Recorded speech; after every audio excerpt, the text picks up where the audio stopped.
igsuon o mga kaigsuonan. Pero na mali na ito matungo sa mga politika. Sa mga may gabi. So, gusto na ko may buntag mga igsuon. Ay, po, may likuran si Juan. Ano ka dito? Kailan lang wala ka? Ito tani Chris na, ano nyo balikuran? Si Mark Levi. Okay. Mag-islo ta karon nga kapuntagon mag-igsuon, tinigitawag na ito ang tinuon nga bahandi. No? Kaya kinahanglan man na ito paglagan o kanang sunaon sa atong ginabon, the real riches of man. Tuod kay, kung dili ko nakasabot sa dagan aning kalibutan na, mahimong mahisalaag na kay mag-isgot ganit ang bahandi, daghan ang meaning aning bahandi, di ba? Ang bahandi, itawag ni siya o daghan kag kwarta, daghan kag bahandi. No? Ang uban, mayroon sila, basta daghan kang napaidukan na tao, puno sa kasa bahandi sa edukasyon, di ba? O daghan kang kayutaan, itawag-tawag sa tao, bandianon ka sa kayutaan, di ba? Pero ang Biblia mag-igsoon, usar din kamining ang tinuod nga bahandi. Kaya atong tuntulon tungod kay kung dili ko nato mahibaw-an the true riches ni ini nga kalibutan, magpabiling nga way klaro ang atong kinabuhi. Amen? Nana ko'y basahon gamay sa Bible, ingon ani. Kung naatay Biblia, dili sa Matthew chapter 6, no?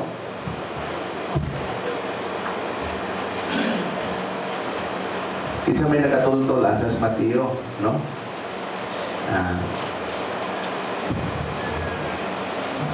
In Matthew chapter 6, mga igso, ingon ani ang ingon ni sa 19 ang ingon ni Ginoong Jesucristo. Okay. Akong basahon na sa 19, unya undangon lang din ako sa 21, ingon ani ang ingon ni Jesus. Ditsuon na lang ginato Bisaya kay kitang tanan mga makasabot masiguro tag Bisaya, no? Okay, ingon din. Ayaw ka mo pagtigom o bahandi alang sa inyong kaugalingon.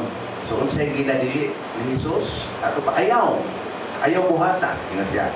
Ayaw ka mo pagtigom o mga bahandi alang sa inyong kaugalingon. Dili sa yuta.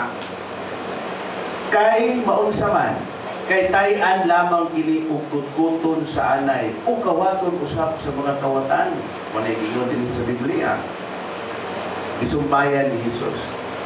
Pagtigong hinuon o mga bahandi alang sa inyong kagalingon dito sa langit, diin walay taya o anay nga mukawat ini. Yaari ta sa pinagka-conclusion ni Ginoong Jesucristo, the reason why nga nung dili ta magtigong o bahandi. Hindi nga siya din. Kay hain gani ang inyong bahandi, ato usap dito ang inyong kasing-kasing. Diba? So, sa English pa, where the treasure is, there is also ang imong heart. Diba? So, kining word na bahandi mga igsuon, wala di siya problema sa tao. Dili sala nga magtamasa tao, daghang kwarta aning kalibutan. Wala ingon sa Biblia nga ma-impierno ka o matabunan ka o daghang kwarta. Kasi gingon sa Biblia nga maadto ka sa impierno kung naghinubra ang imong kwarta. Apan, ang delikado lang kay usahay kining bahandi maoy muda sa tao ngadto sa usa. Kalaglagan. Pulong pa ni Ginoong Jesucristo, asa gali ang inyong bahandi? Tuasa ng inyong kasing-kasing. Di ba? So kung unsay gitreasure sa imong kasing-kasing o sa imong kinabuhi, ato ang imong kasing-kasing. What I mean, ang riches sa tao, ang wealth sa tao, dili lang kutob sa kwarta. Anything na gitagaan mo taas ka interes sa imong kinabuhi, matawag na nato nga bahandi. Tagaan ta mo example.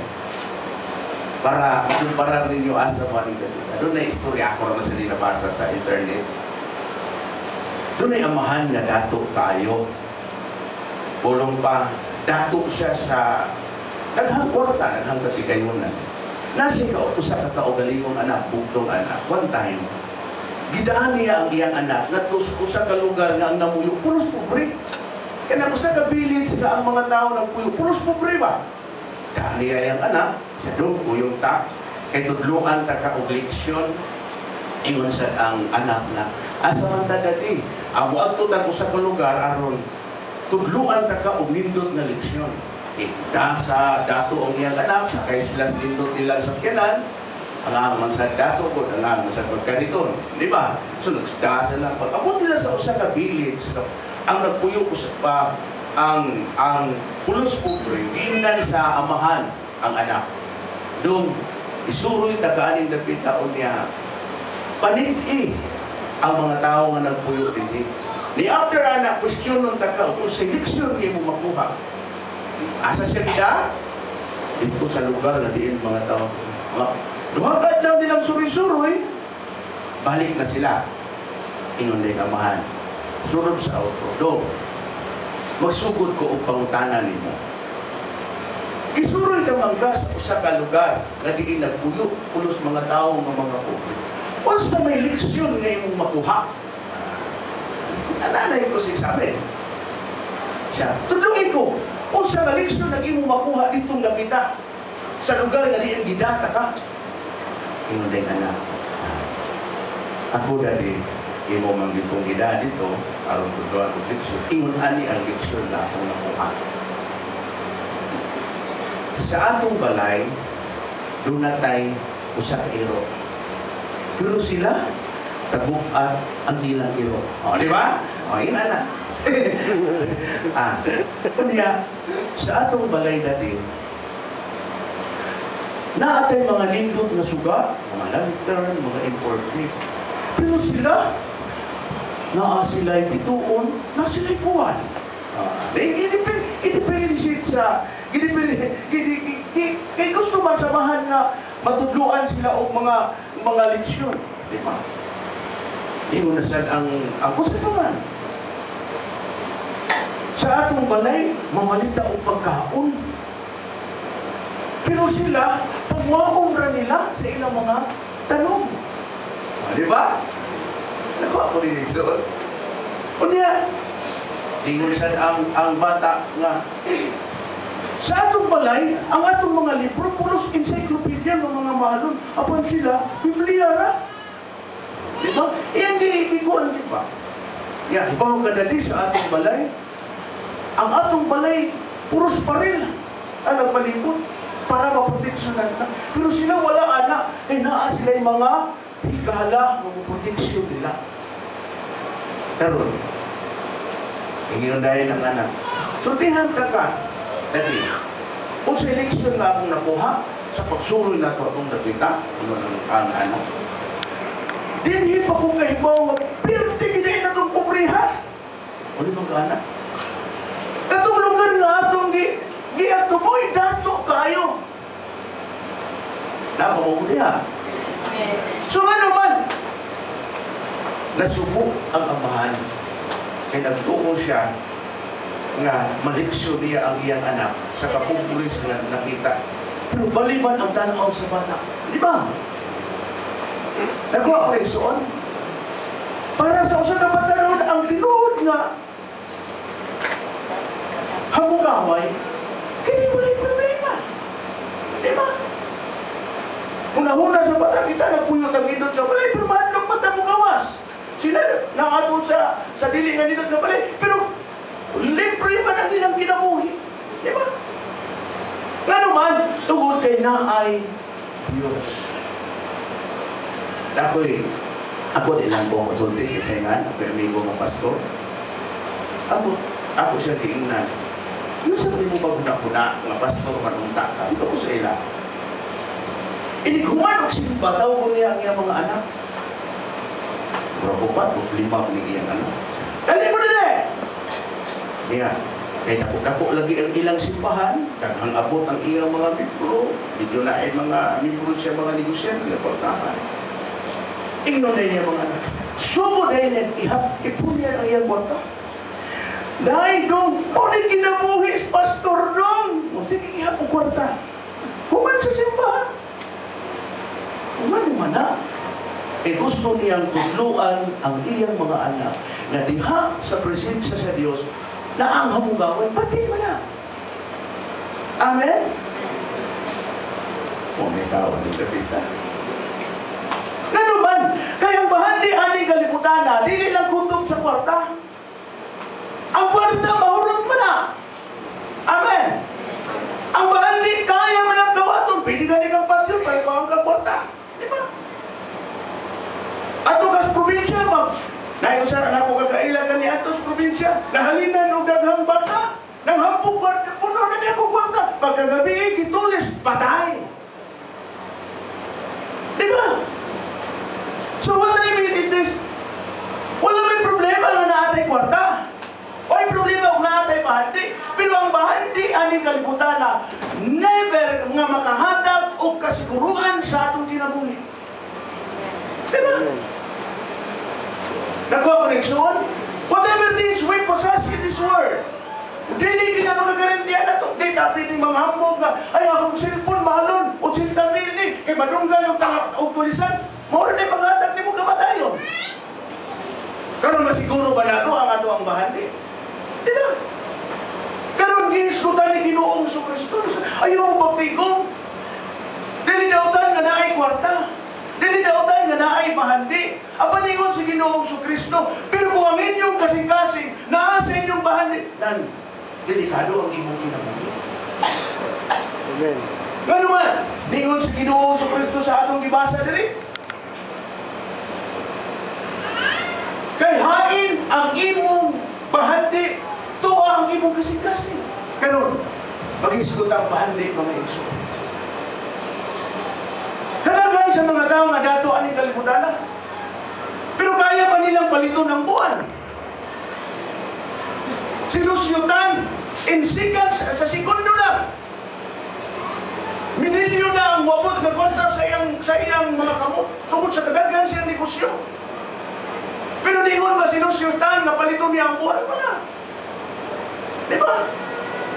Nga naman, kay huwag makapalit anak. Di ba? Makapaliton sila kay aeroplano. Pero ang aeroplano ngayon, pwede man nagawa. Di ba?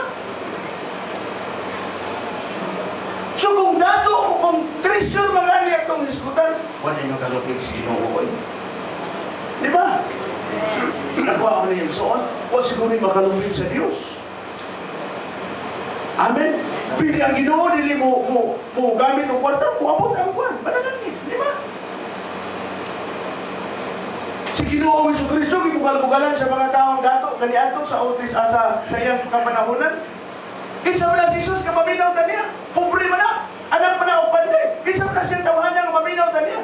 Dili man na siya anak o tinahod nga tao din sa Israel. Nga na maminaw man ta niya. Pero mahibong sila. Inigampo ni Ginoo Kristo ang duha ka pa, ang lima ka tinapay o duha ka isda. Mahimong pila ka bukag. Oh, mabuhat man na sa mga taong dato. Di ba? Amen. Buhi pa mo? Di mo mamuni. Di mo mamuni ko. Di ba? Di ba? Karon, walay dautan na magtamasa o bahandi. Dili dautan na mga igsuon. Kay kanindot pa rin daghan tag kwarta. Di ba? Nagawa ko ninyo? Kapoy ba yung tao magsigilan tag panghuwang? Pero, magod siya malagi ang daghan atong kwarta. Dili ba siya makahatag o garantiya sa atong kinabuhi? Di ba? Buhay ka ba ta? So makita na ito mga igsoon, what Jesus Christ niingon sa Biblia, pangitaan ginuod nga bahandi. Naging man ang unsa may matuod nga bahandi sa tao. Tanaw na ito ang atong Biblia. Unang Timoteo Kapitulo 6.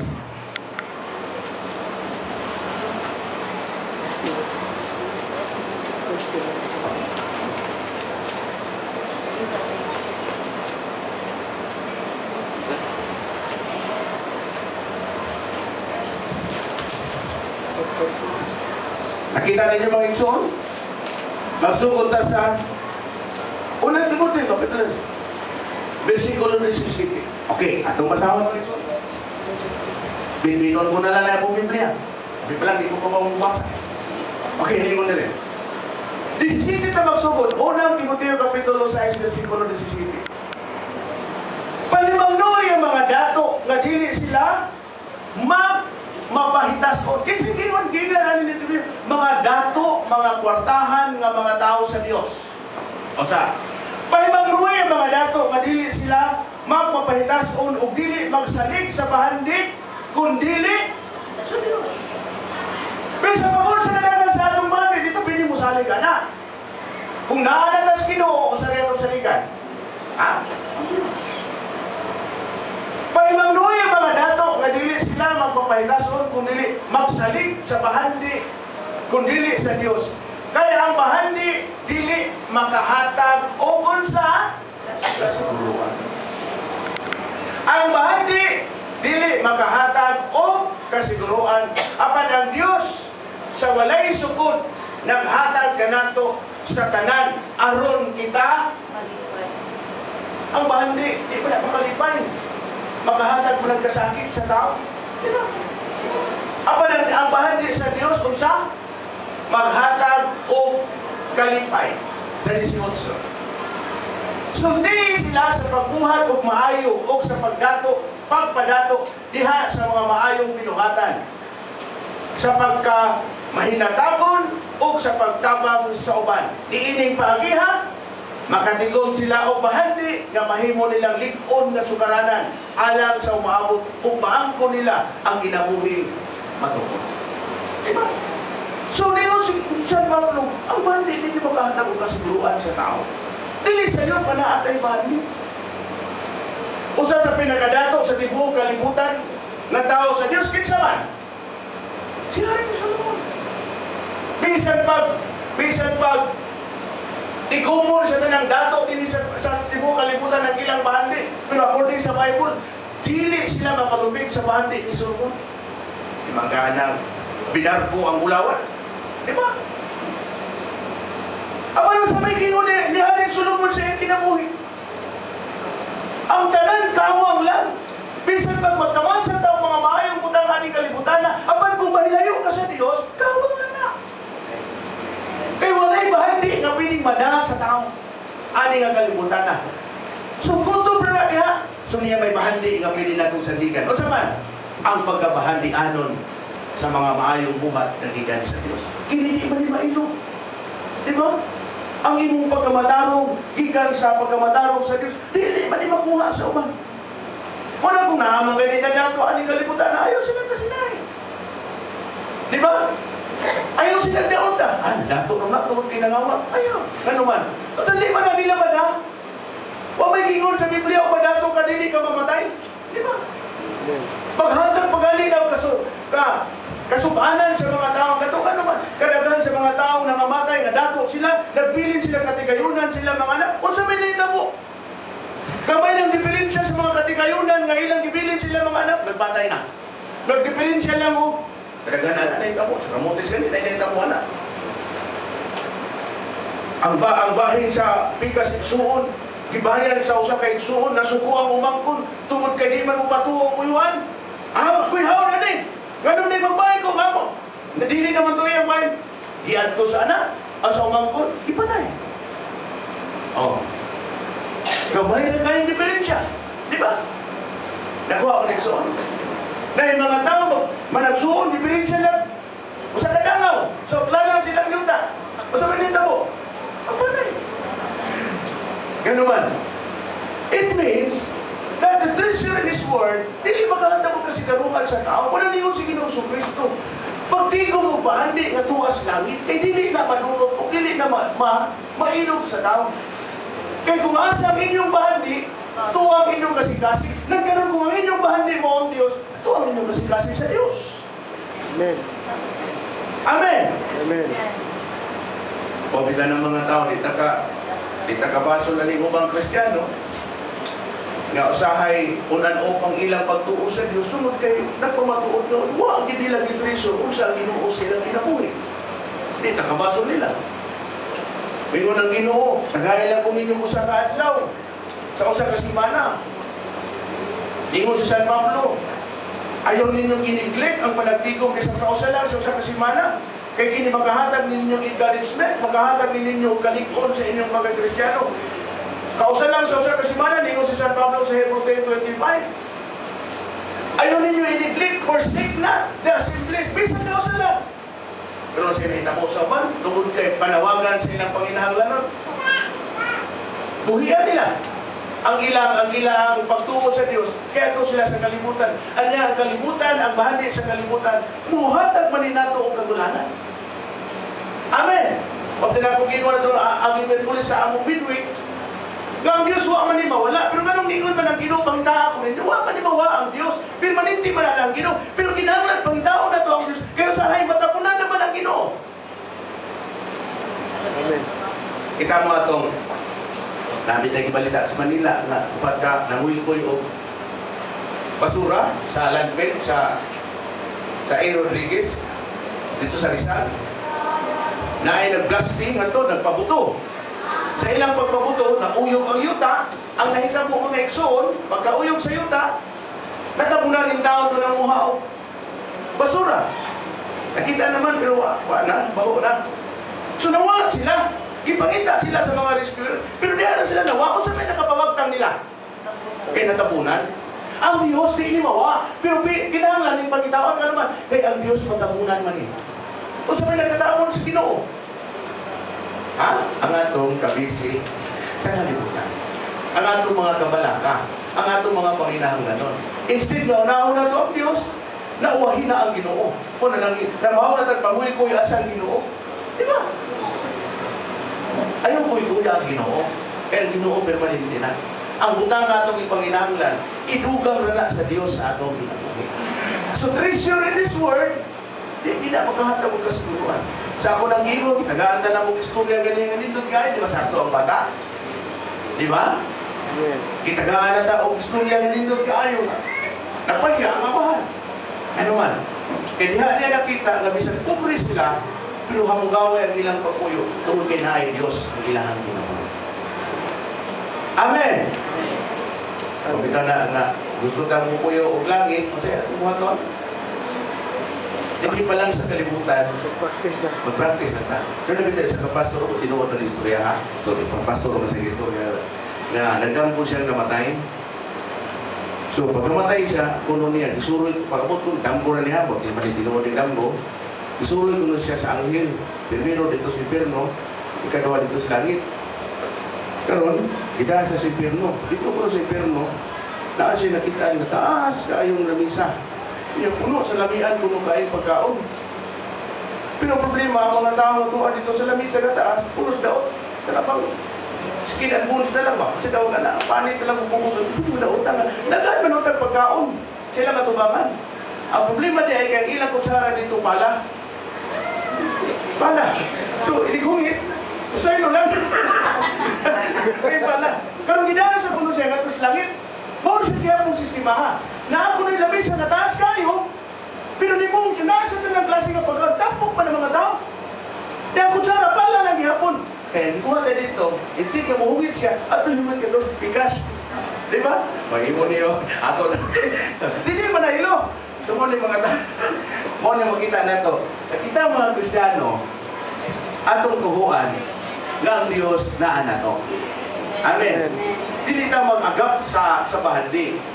Every person, every Christian nga nagpuyuan ng kalibutan na binay nakalaan nga panalangin ng Diyos sa imong kinabuhi. Amen. Mo nang ganong ibawal man sa Ginoo nga masina ta. Ayaw kasinahin ng mga tao nga nadato, ayaw kasinahin ng uban nga nasinso. Nga naman, dili mo kita piling masina mga igsoon. Nga naman, tungod kay Bishop po, kadaghan kayo ang tao nga diini nga kalibutan. Pero ang Diyos dako man kayo, ang grasya sa Diyos dako man. Every individual person nga nagpuyuan ng kalibutan na gini nakalaan nga panalangin nimo. Ang problema lang, ewa pa nato makaplagi. Gano man, ewa man nato makaplagi ang Diyos. Pero dili ka masina. Di sa pagbadato na siya, naibari mo ang parte. Nako ko ninyo. Pero wa pa lang nato makaplagi. Gano man? Sawa makaplagi nga. Panahon sa simbang, nag-uong mata. Di ba? Oh. Magwali ang pastor. Magwalin sa inyo. Hindi kita kaplagan. Di ba? Ruos po na po mga igsoon. Dili na ako tasod akong walin. The true riches and wealth that we must possess. O saman? Ang Diyos. Kaya kung naay Diyos ang imong kinabuhi, inonpas kuan Tagalog, wala ka nang hahanapin pa. Di ba? Bakit hindi? Bakit sa Tagalog? Di ba? Eh, mura-mura sa kong Manila. Puso magkasal sa Manila. Sino man tao ni? Okay, sa Sibuhin na iman. Okay.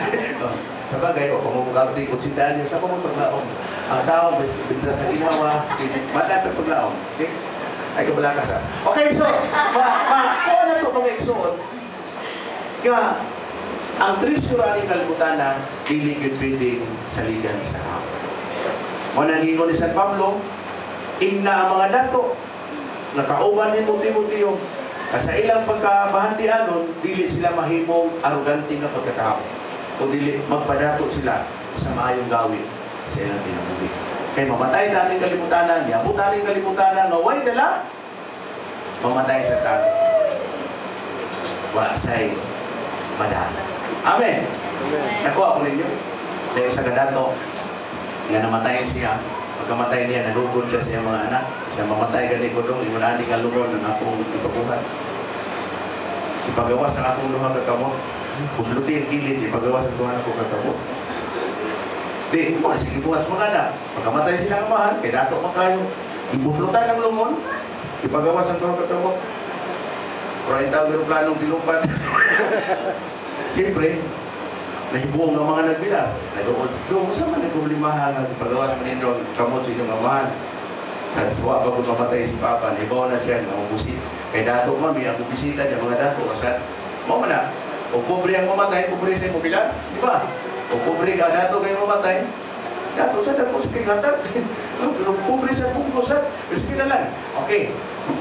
Nahibaw po si Papa nga, hindi kamatay niya, ang bubilar niya po sa dato. So, ang iyang panubo na po, paglutan ang iyang lumong, so, ang iyang, ay, pagawas ang iyang pagkamo.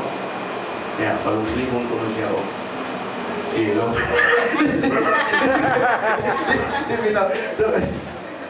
Nga naman, abot at ang ingon ni Papa, nga, para inyong masuto, na sa iyang kanato, di sa pagtungtungan ninyong bahandi ang iyang kamot, wala siya manawan, wala siya makumpong.